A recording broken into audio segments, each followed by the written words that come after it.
We all dream about gaining superpowers, maybe by eating a devil fruit or a cursed finger, training in a hyperbolic time chamber, or maybe just, having your balls stolen by an evil old granny. What? Well, that's how Okarun got his broken-ass supernatural powers. That's right, he had to sacrifice his kintama in order to go from this to this. As a result, Okarun now has insane speed and abilities, making him one of the most OP characters in all of DandaDan. And it's all thanks to the yokai known as Turbo Granny. But how did this even happen? Well, let's go balls deep. Actually, is it too soon to make that joke?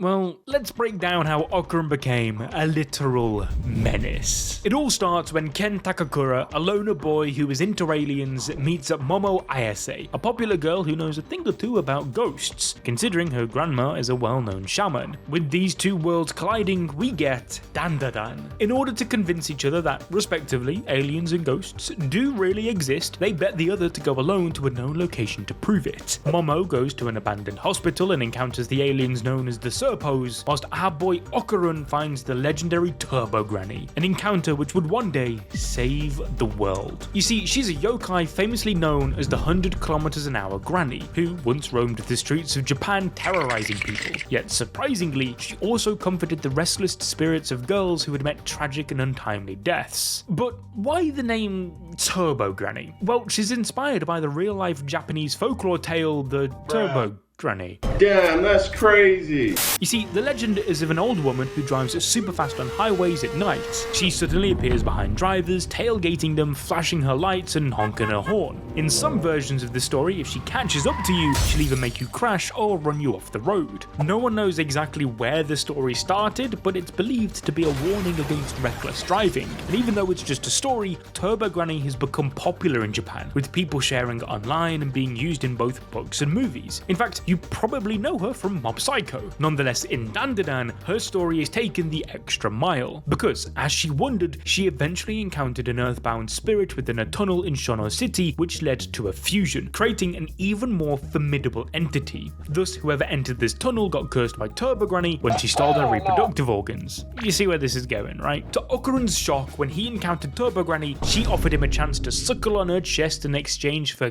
gobbling on his meat. Hey yo, what the fuck?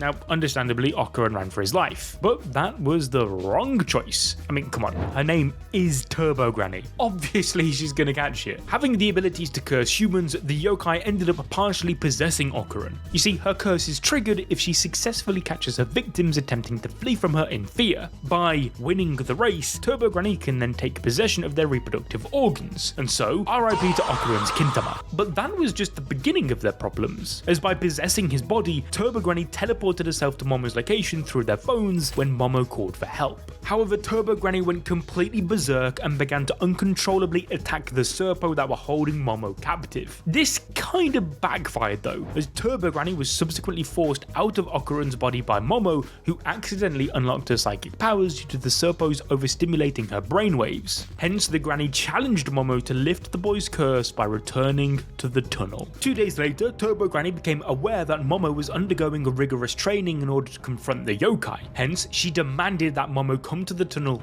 that night, threatening to kill all who had seen Okarun, including her grandmother. With no other option, Momo complied with the Turbo Granny's demand and accompanied Okarun to the tunnel. However, she trapped them from both sides and prepared to attack. Nevertheless, at this moment, Momo challenged her to a game of tag. Turbo Granny then agreed to count to 10 minutes for Momo and Okarun to escape.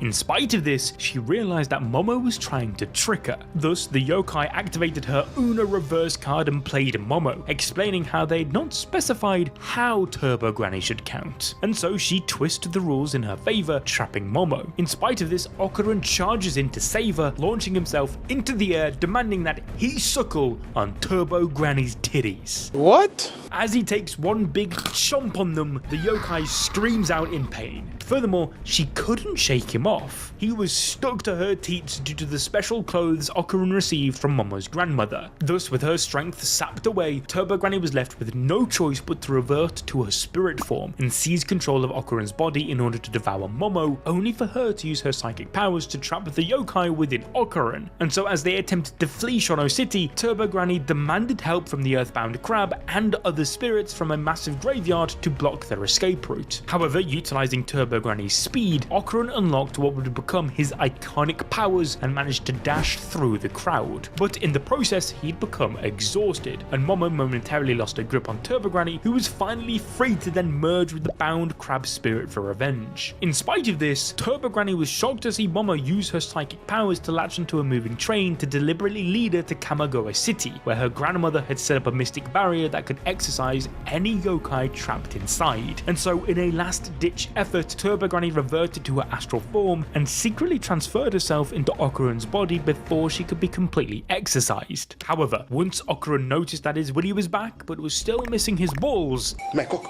Where's my cock? he headed straight to Momo and her grandmother to find out that there was still a spirit living in him. With Turbo Granny still exhausted and weak, Momo and Psycho finally managed to drive her out of Okarun's body and into a lucky Maneki Neko or cat doll. This helped Turbo Granny unlock another new ability: luck. You see, this is because Maneki Neko are said to bestow good luck to others, which is exactly the power Turbo Granny inherited from it. However, even in this cat form, she tries to run away only to be caught by Momo. To make matters worse for her, Okarun transformed and revealed that all of her abilities were stuck with him. Initially, he could only activate it whilst under the curse's influences, aided by Momo's psychokinetic abilities to suppress the granny's control. However, with the yokai's powers permanently infused within him, Okarun soon gained the ability to transform willingly. There is a drawback to this though, as with great drip comes great depression. This is because all yokai users when transformed suffer a complete personality shift. In Okarun's case, his formalness and bubbliness is replaced by depression and informalities. For instance, he would usually call all of his friends, other than Gigi who will refuse to listen to any other name, by their last names with an honorary suffix, like Miss Ayase rather than Momo. But this does a complete 180 when in Turbo Granny form. However, the powers bestowed upon Okarun would show importance throughout the story, as from then on forth, together he and Momo would encounter many more yokai and even a full-scale alien invasion, where Okarun was the key hero that changed the course of history. But first, he needed to train to come up with his signature attack. This transformation grants him incredible speed and reflexes, allowing him to run at an astonishing 100 kilometers an hour, which he terms as going all out. So to go along with this, Okarun utilized a squat-orientated attack with a headbutt. With his transformed leg strength, he was able to launch himself forcefully akin to a projectile. This allows him to breach through obstacles and inflict substantial damage. The full extent of which, well,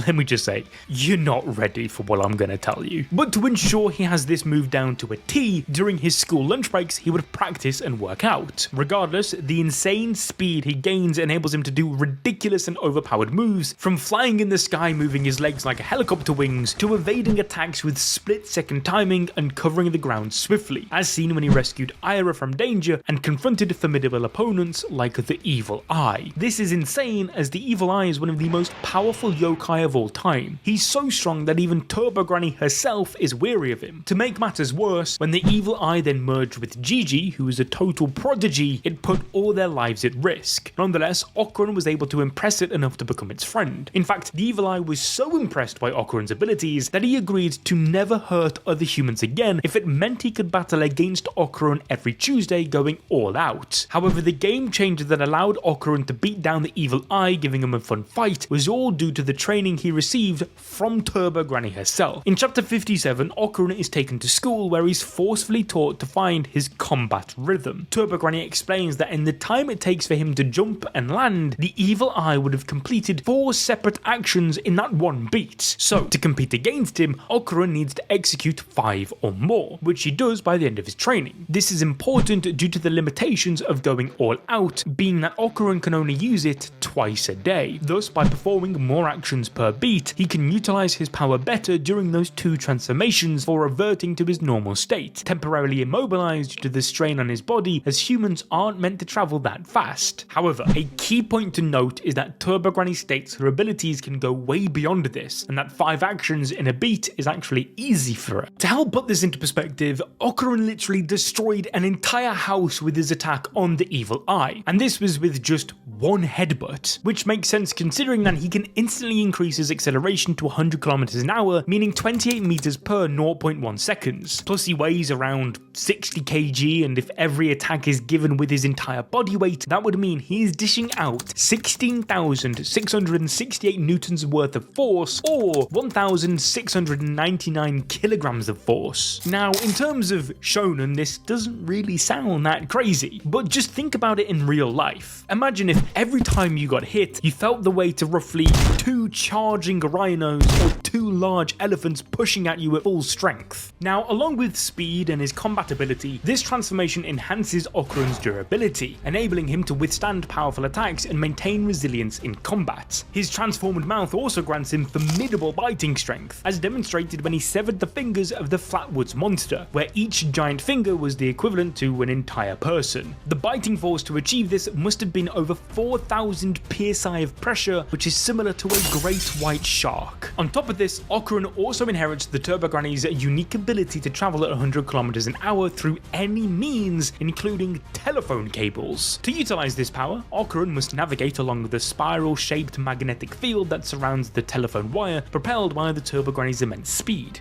In turn, Okarun can instantly teleport to a specific location if he travels through an active phone line created by someone at his desired destination. This ability not only facilitates rapid movement, but also enhances Okarun's speed upon ejecting from a telephone wire, appearing as if he moves at lightning speed across the area. However, navigating through telephone wires presents challenges. For example, Okarun struggles to reach his intended destination when multiple telephone lines are present, and he cannot remain within a telephone wire for extended periods due to the magnetic field's ejecting force. Moreover, if an opponent severs the telephone wire he's using, Okarun's ability to travel is disrupted, forcibly ejecting him from the line. However, by utilizing Turbo Granny's speed after ejecting from a telephone wire, Okarun's attacks become nearly instantaneous. In his battle against the alien Kerr, he swiftly incapacitates multiple adversaries before they can even react, utilizing his augmented speed to deliver powerful collisions. Though Turbo Granny's speed of 100 km an hour allows him to enter the cable, his speed is forcefully adjusted as though he's riding a wave. To put this into perspective, the speed of electrical signals in copper telephone wires is typically 50 to 70% of the speed of light in a vacuum, which roughly then translates to like 150 to 210,000 kilometers a second. But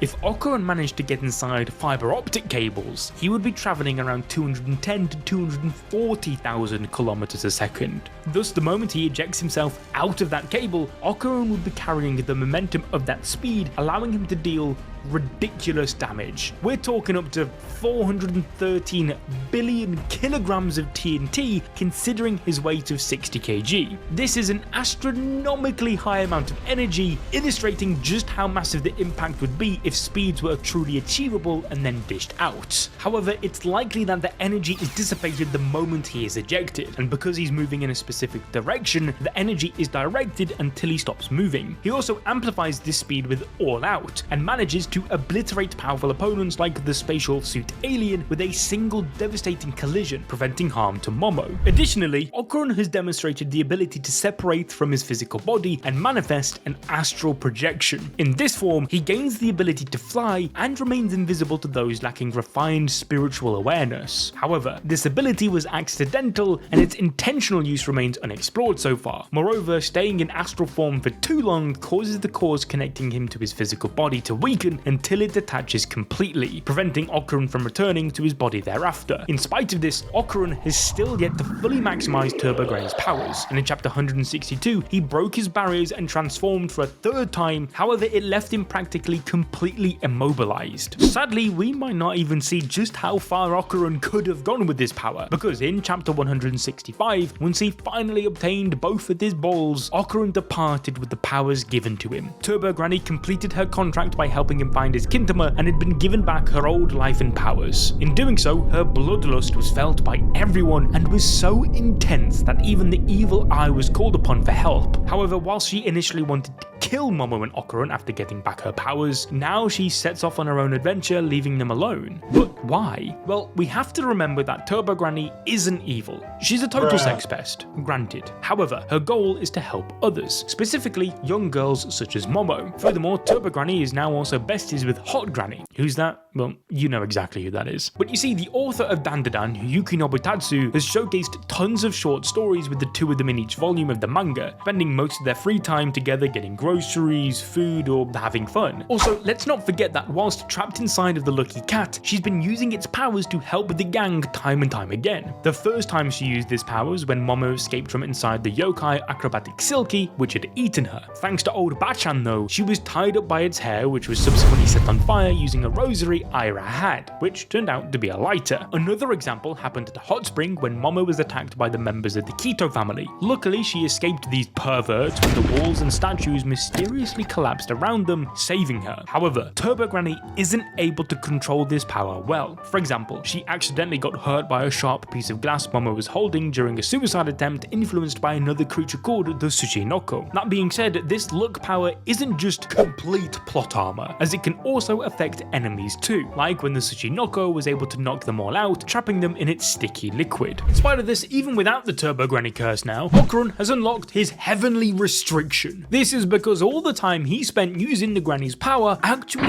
leveled him up as a human too. Back in junior high, when he was still a wee whippersnapper, it took Okarun 9 seconds to run the 50-meter sprint. But now that he's much fitter, he was able to run it in 5.8 seconds. Furthermore, he could throw a ball 35 meters, jump 3.6 meters from a standstill, complete 80 sidesteps, and 120 shuttle runs. He's literally on his way to breaking his limiter like Saitama to the point where all the other students and teachers compare him to a pro athlete. Regardless, Turbo Granny back with full powers is now set out on her own objective, either to find Count Sanjaman, the Hypergeezer, or back to her usual days of haunting in the tunnel. But will Okarun really just let his powers go like this? I mean, who's going to be besties with the evil eye now? Well, whilst we wait and find out, why don't you watch this video on your screen right now to experience more peak fiction.